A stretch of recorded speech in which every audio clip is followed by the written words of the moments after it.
And welcome back to this week's edition of the Patcast, sitting down with head volleyball coach Lisa Beasley.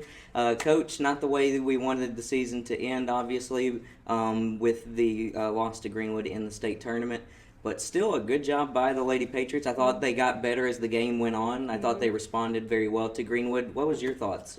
Well, I agree. I thought, we started out, you could tell we were nervous. We had nerves, we were scared. And for the most part, that was the first time any of that group had been to the state tournament game. Kirsten and Camille had gone as freshmen and saw playing time. T was, I think, a sophomore the last time we went. But I thought we kind of eased into it and started getting our groove that third set, but just couldn't, get over the hump to do something. But Greenwood was a talented team. They played well. They had all cylinders rocking, height-wise. And something I would like to just, everybody around here thinks that we have a bad season if we don't go and win the state championship, and I get that we brought that on ourselves, and that's fine. But you look where we were last year to where we ended up this year. We had a losing season last year, first one since 1999, I think. Winning season this year. Finished sixth last year. Finished third, tied for third this year. Didn't go to state last year, first time since 2003. Went to state this year, and the girls, we were young. We were still young, and we lost to teams that were primarily consistent, made up of seniors. And so I think, I was proud of how my girls played. I'm proud of how they did all season, again, because we were competing in probably one of the toughest conferences. And our losses were to teams with lots of seniors. My sophomore middle is going up against the senior middle, sophomore outside, so it's just kind of, I think the future is very bright, and I'm very pleased with how the girls played. Obviously, I wish we'd have performed better the first two sets, but I thought they stepped up and played better the third. Especially to go against a team like Greenwood, who I think took Jonesboro to 5. Yeah. So, what are some of the key lessons or tips you could give the girls going forward, having played in a situation like that? Well, I'm always stressing that serve and serve receive and defense.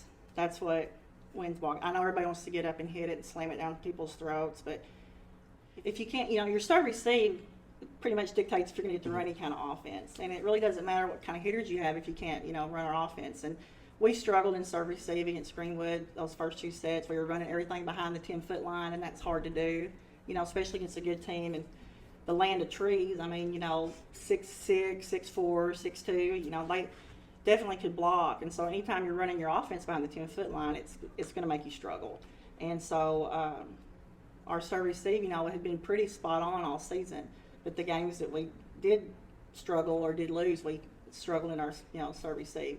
And so that would definitely be something we work on, and serving, we had several serving errors over the season. But when I look back and I talk to other coaches, that was one of our, because we serve tough. If we're going to continue to serve tough, we're going to make some errors. And as a coach, you just got to live with that, because I'd much rather us serve tough. And we'll concentrate on those areas, and then just, so much of volleyball is momentum and chemistry. And I think, with this group, it's just going to keep getting better and better. I want to do a little bit of a season recap, but first, just one more question with the state tournament.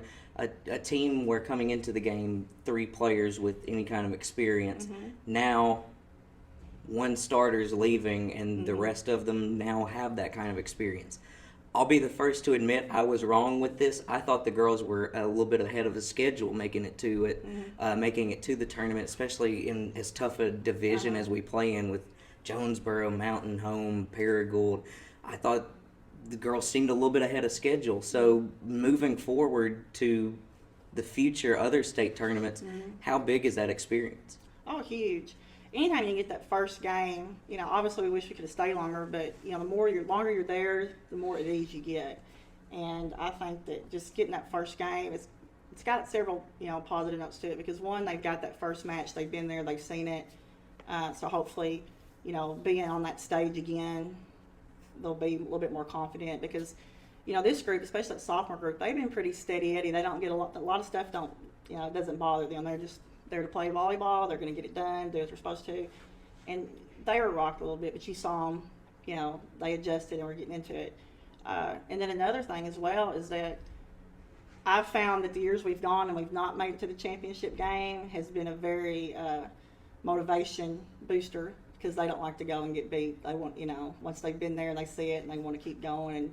And I hope that helps with us working from this point on to get ready for next year. Talking about this past season, there's a ton of memorable games. Is there one that's going to stick out in your mind as we move forward? Like you said, the one at Paragould when we went 5-1 will probably always be one of my highlights of this season. I thought that going 5 with Mountain Home here, it didn't go our way, but I thought that it was still a great match. Especially going down 2-0. Yeah, and because you never know if you lose those first 2 how they're going to react. We've been in a situation where we've won the first 2 and then turned around and gave it up. But I mean, when you're going in, but they always tickle me because they'd always be like, I'm always like, we don't have to drag this out. We don't have to, we can just go and take care of business. Oh, coach, they made the drive. They came to see a show. Let's give them a show, And I'm like, okay, So, those 2 really stick out in my mind just right off the top. But there's been others just watching them play sometimes and how they they're fun to watch. I mean, they're just fun to watch. We ended the regular season with the senior night against Lone Oak. A player like Megan Tollison, we were talking about Madison Keith potentially starting at libero before the shoulder injury. Losing a player like Tollison, though, it's going to be tough. What are you going to remember about her? Well, she had a really great senior year, great season. She was voted team captain, did an awesome job. I mean, she was really, and she tickles. We have a group text with the volleyball girls, and it's just like, hello team, it's your captain speaking, and then after we're all said and done, she's like, this is your captain signing off. I mean, she's just, I've coached 3 Tollisons, and she's just, her personality. She's playing in the Queens of the Hardwood game coming up this Sunday, which is a showcase, all-star showcase for Northeast Arkansas. She'll be playing with the best of the best seniors in this area, and she's earned it. You look at her stats, you look at what she's done, and she had a really good season. She worked her butt off, she earned her spot, and she kept it, and, hats off to her. She did a great job. What's going to be the one thing you remember about this team? The number one thing, obviously you're going to remember a ton, but the thing that comes to mind about this year. Just how, they worked hard. We started off, with volleyball, you start 3rd week of July, and once you start and you start playing games, it's 3-4 nights a week, sometimes 5. You go to a tournament on Saturday. You play the same amount of games as basketball, but you do it in a 3-month period instead of a 5-month or whatever. And, it's a sprint versus like a marathon. And I never heard them complain. I never heard them whine. They came in, they did their job, they worked hard. They're a fun little group, and I'll miss seeing them all together playing, but I think that the sky's the limit. And like you said, we've got everybody coming back. There'll be a few additions that'll obviously help us, and we just got to keep working hard. All right. Head Coach Lisa Beasley. We'll be right back with the Patcast. You're in the mood for great Mexican food? It has to be authentic, and the customer service has to be amazing. At Mi Pueblo Authentic Mexican Food, you'll get both. Mouth-watering, delicious, and authentic Mexican food combined with attentive service along with live music and homemade tortillas. You're sure to have a great experience to remember. With locations in both Marion and West Memphis, you're never far away from Mi Pueblo Authentic Mexican Food. So go get your Mexican food fix today at Mi Pueblo Authentic Mexican Food. Every day you take simple steps to protect your family. Whether it's the neighborhood you live in, the car you drive, or the channels you watch. At Farm Bureau Insurance, we're here to help with life insurance to protect your family's financial future, serviced by agents trained to customize life insurance coverage to you and your family. From last expenses to mortgage protection to your children's education to retirement. Your local Farm Bureau Insurance agent is on hand and ready to provide the reassurance and protection you need. Call today for your free no-obligation review of auto, home, and life insurance that's custom-tailored just for you. In Crittenden County, call Farm Bureau Insurance at 870-739-4436. A proud Patriot partner. And welcome back to this week's edition of the Patcast. Sitting down with head football coach Keith Houston. Coach, a pretty solid win over Jacksonville. It seemed like we were talking after the game, there were some focus issues, but still able to come away from Jacksonville with the win. Yeah, and that's just something that you have to continue to preach to the kids about getting ready to play a game, no matter what the opponent's record is, where you're playing. And that just comes from being a lack of focus. And we've addressed it, and talked to our kids about finding a way to get ready well before Friday night. I thought we did a really good job throughout the year. I just think we lost a little focus this week, and but we went back to the drawing boards, and that's what we've been preaching. That's our word of the week is focus. And kids have done a good job these last couple of days in practice for sure. Do you think it's kind of one of those things like you see the one conference win Jacksonville with Jonesboro behind them? Do you think they're kind of looking? And I don't want to say that was the case, but I think sometimes 16, 17-year-old kids look at opponents' records and things of that nature, and they kind of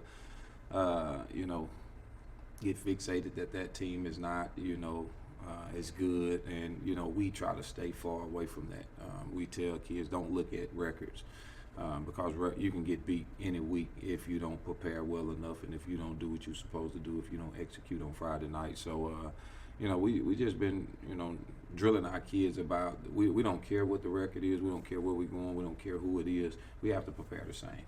Your defense seemed to have a pretty good game plan against Jacksonville, able to come away with 2 interceptions, so the streak of turnovers in each game continues.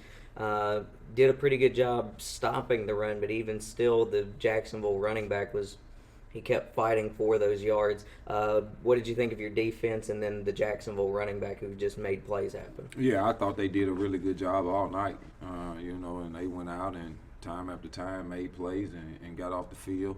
But that whole football team played hard. The running back ran the ball well. You have to get him on the ground, or he was going to continue to pump his legs and try to get some of those yak yards that you look for after first contact. And he did a good job of it. And they came out ready to play. It was a big deal for them to be able to play on that field for the first time and homecoming. So we knew what we was going to get. And you can look on film and see that those guys, they play hard. It's not a big deal for them to go out and play hard. And we knew that's what we was going to get.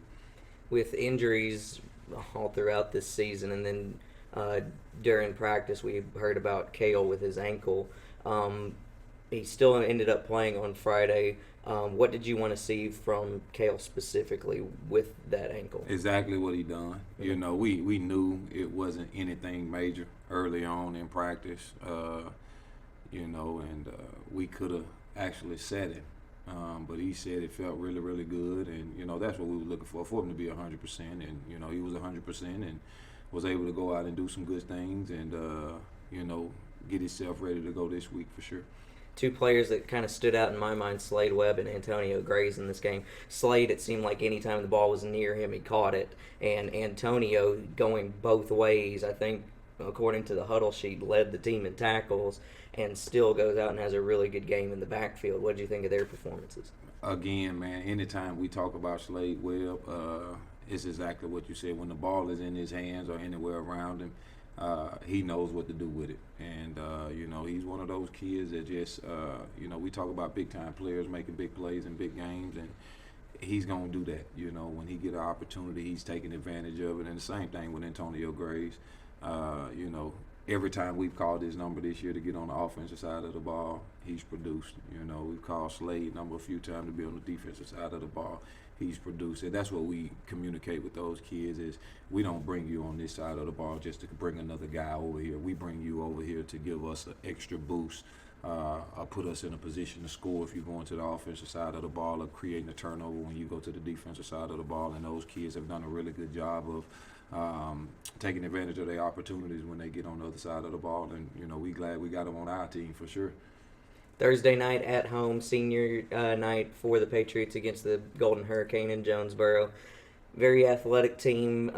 Last year we got to see their sophomore quarterback, cross jumper. What have you seen on film from the Canes? Oh, they're a really good football team. Really good football team with a lot of athletes everywhere, and Coach Coleman them does a really good job up there. Of having those guys, prepared each and every week, and we're going to have our hands full. you know, and we know that. And again, we goes back there. It don't matter who you playing and what the record is like. We have to do our job to give ourselves a chance to win games. And same thing applies this week. You know, we got to do a really, really good job.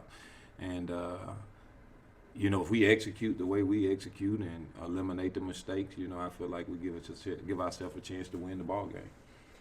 Should be. What I saw in the forecast was 100% chance of rain, but only like a quarter of an inch, like total. So, senior night, what would you want to say to the crowd to get them to come out on Friday? Man, just come out and support this group of kids. You know, this the second senior class since we've been here, and it don't seem like it been that long. But you know, this is the second group of guys, and that first group of guys were, you know, laid that foundation for the Marion program, and then this group of guys are continuing to build on that foundation. And you know, they've put in a lot of work, a lot of time, you know, and they dedicated themselves to being a Marion Patriot football player and all the crazy things we ask of them to do. So come out and support those guys, man. They've done a really good job, and you know, they would love to see those stands filled again, no matter how cold or if it's raining a little bit. It means a lot. You know, I don't know if a lot of people know it, but it means a lot to us as a program as a whole to look up there and see a lot of people in the stands. I did say Friday night, but it is indeed Thursday night. 7 o'clock is the kickoff time for that. Senior night festivities will start probably about 6:30, so be sure to arrive early at Patriot Stadium.